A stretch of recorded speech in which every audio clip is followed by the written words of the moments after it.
رب العالمين والعاقبة للمتقين والصلاة والسلام على رسوله محمد وآله وأصحابه أجمعين. أما بعد فأعوذ بالله من الشيطان الرجيم. بسم الله الرحمن الرحيم. هو الذي أرسل رسوله بالهدى ودين الحق ليظهره على الدين كله ولو كره المشركون. صدق الله العظيم. شیخ القرآن والحدیث حضرت مولانا عبدالمالک صاحب، محترم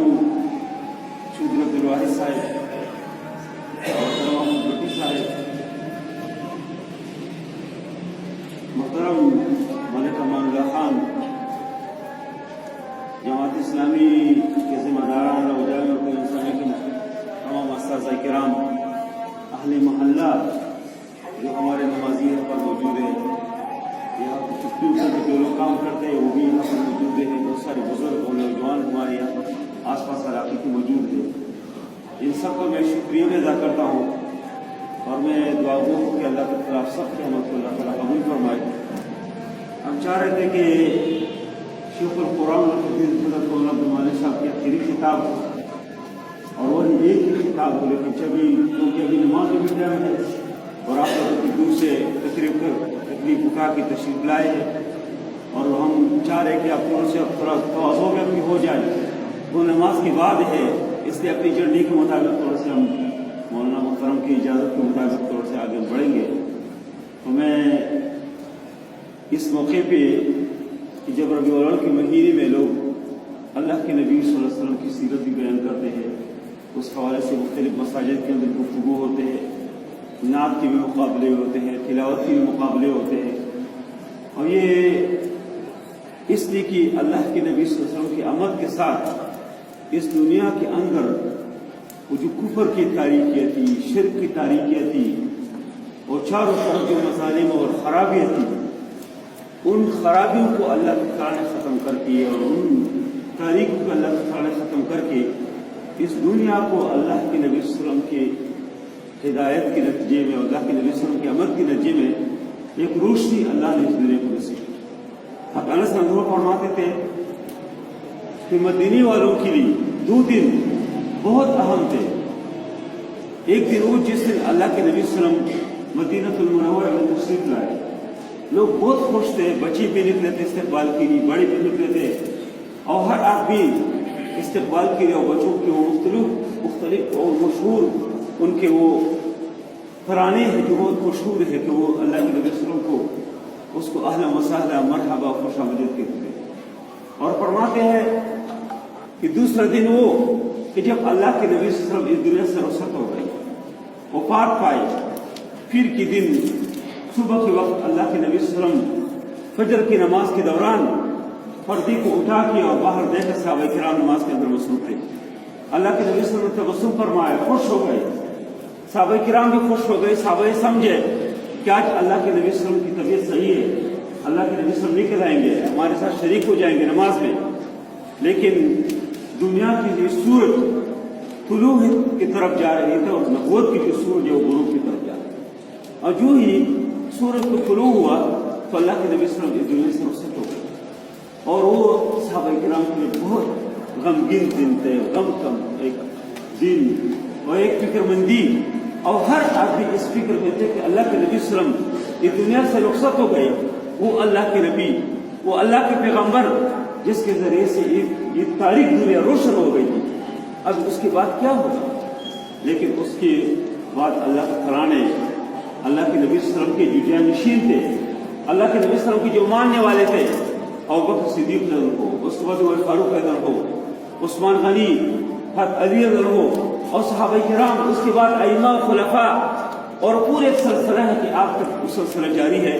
اور جو لوگ بھی اللہ کے نبی صلی اللہ علیہ وسلم کے ساتھ محبت کرتے ہیں، دین کے ساتھ محبت کرتے ہیں، اس شریعت کے ساتھ محبت کرتے ہیں، ان کی قربانی یہ ہے، اس کے نتیجے میں یہ دین آگے جا رہے ہیں. اس طرح مولانا محترم نے فرمایا کہ دین غلبی کے لیے ہے، یہ دین کو اللہ تعالیٰ غالب فرمائیں گے. اللہ کے نبی صلی اللہ علیہ وسلم ایک دن بیت اللہ شریف کے ساتھ ٹیک لگا کے بیٹھے تھے. حضرت خباب بن عرط تشریف لائے، کہا یا اللہ کے نبی الا تستنصر لنا، ہمارے لیے مدد کی دعا نہیں کرتے، مدد طلب نہیں کرتے، اللہ تدعو اللہ لنا، ہمارے لیے دعا نہیں کرتے۔ اللہ کے نبی صلی اللہ علیہ وسلم سیدھی بیٹھ گئی اور فرمایا خباب، آج تو تم گھر سے نکلتے ہیں اور لوٹنے والے آپ کو لوٹتے ہیں، عزت لوٹنے والے آپ کی عزتوں کو لوٹتے ہیں، خون بہانے والے آپ کو خون بہاتے ہیں، لیکن فرمایا کہ اس دین کے نتیجے میں، اس شریعت کے نتیجے میں فرمایا کہ وہ دین آپ دیکھو گے کہ کئی طرح مسافر حضرموت سے سفر کر کے صنعاء یمن تک جائیں گے، صنعاء یمن سے حضرموت تک، اور اللہ کے خوف کے علاوہ کوئی اور خوف نہیں ہوگا۔ لوگ حیران تھے کس طرح ہو سکتے ہیں، یہ کس طرح ممکن ہے؟ یہ جو بنو تغلب کی جو ڈاکو ہے، یہ جو مختلف عرب کی جو مشہور ڈاکو ہے، کیا ہوں گے؟ لیکن وہ دور اللہ تعالیٰ نے دکھایا، لوگوں نے دیکھ لیا، وہ دن لوگوں نے دیکھ لیا کہ عمر فاروق عنہ کی دور خلافت ہے، عمر فاروق عنہ رات کی تاریکی میں 24 لاکھ زمین کے اوپر حکومت ہے، لیکن اب خدا ترس حکومت ہے، ایک خدا ترس خلیفہ ہے،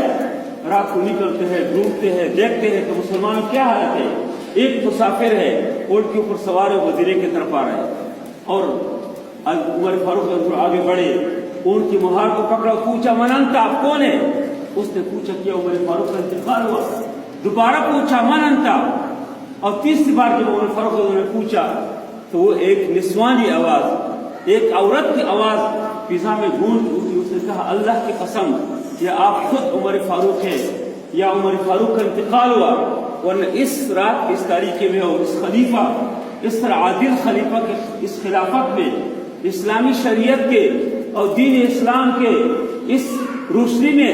کوئی نہیں کر سکتے کسی مسافر کے اونٹ مبارک پکڑے، لیکن معلوم ہوتا ہے کہ خود عمر فاروق، اس طرح عدل اللہ نے، اس طرح انصاف آ گیا، لیکن اس کے پیچھے کیا چیزیں میرے بھائیوں؟ اللہ کے نبی صلی اللہ علیہ وسلم کی سیرت کے اندر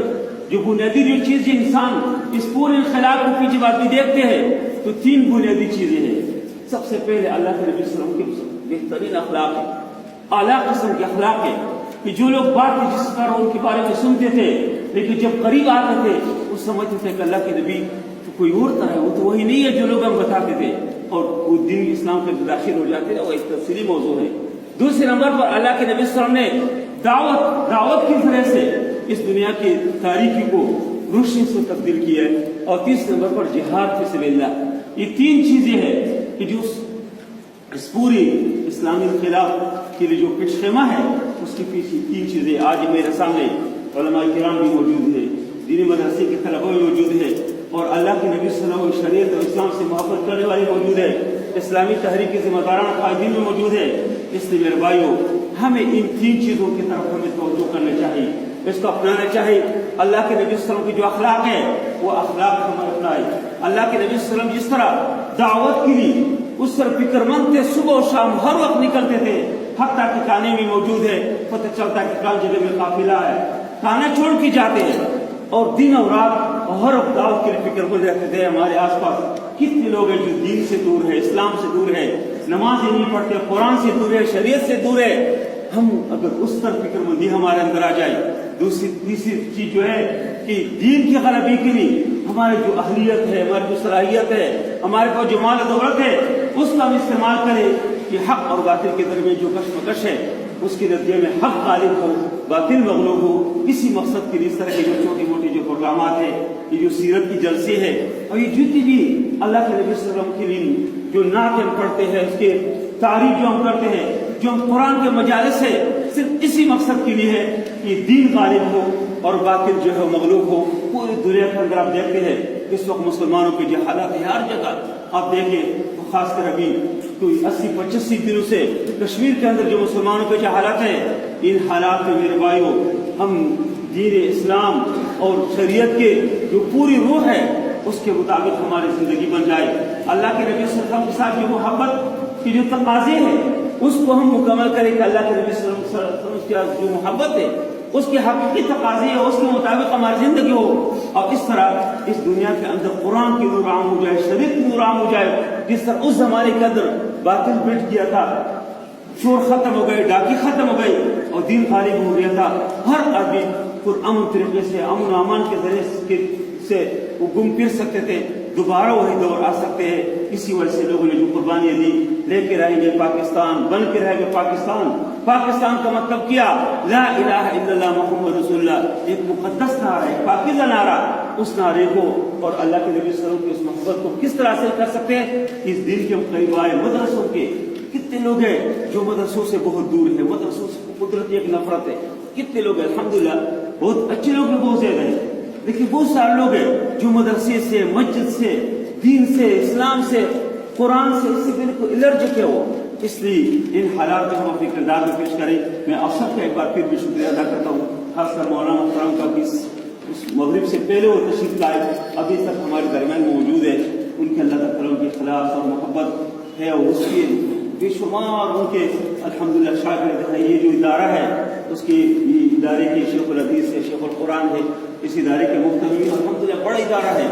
تو اللہ کے نبی صلی اللہ علیہ وسلم نے جو اسلام پیش کیا ہے، جو دین پیش کیا ہے، اسی دین کو سمجھنے اور سمجھانے کے لیے یہ ادارہ قائم ہے۔ اہل محلہ سے درخواست کرتا ہوں کہ خود ادارے پڑھنے کے لیے اپنے بچوں کو بھیجیں، جو آپ کے پاس ٹائم ہو۔ یہاں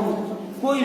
وقت اس طرح نہیں ہے کہ جس میں آپ کی یہاں معلم میسر نہ ہو، استاد میسر نہ ہو، آپ وقت نکالیں، اپنے بچوں کو بھیجیں۔ اللہ تعالیٰ ہم سب سے راضی ہو۔ وصلی اللہ تعالیٰ خیر خلقہ محمد و آلہ اجمعین۔